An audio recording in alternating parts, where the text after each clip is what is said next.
This is what the Chinese government wants you to see. 2 little girls in hospital recovering from their injuries.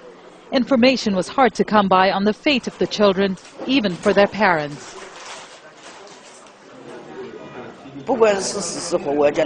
Whether my son is alive or dead, I just wanted to see him. The hospital shouldn't have stopped me. Xin Feng's 4-year-old is in intensive care.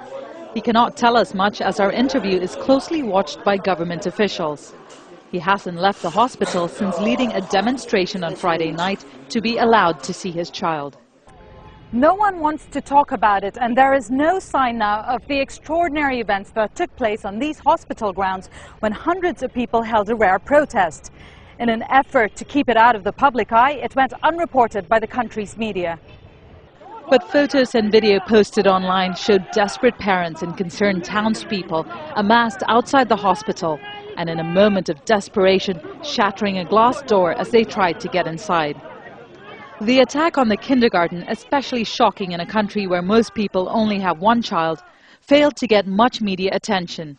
It was buried behind the headlines of the opening day of Shanghai's multi-billion-dollar expo in all the papers and television news. Well, it's hugely embarrassing for the government to have these attacks the week before the opening of the World Expo in Shanghai.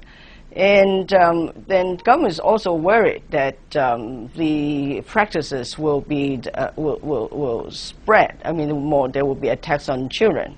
A sign behind the kindergarten gates now lets passers-by know that none of the victims had died and their parents are with them.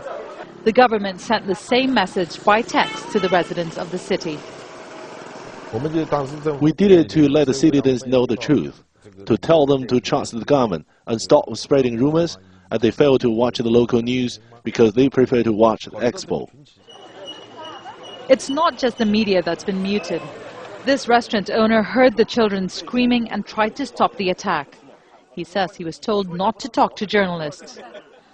As we tried to find out more about the children's recovery, doctors within earshot of officials from the Ministry of Propaganda tell us they are fine, despite 4 of them still in the intensive care unit. No problem. We are just observing the children. They will be home soon.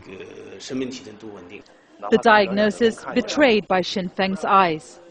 In an earlier phone call, he told us his son was fighting for his life.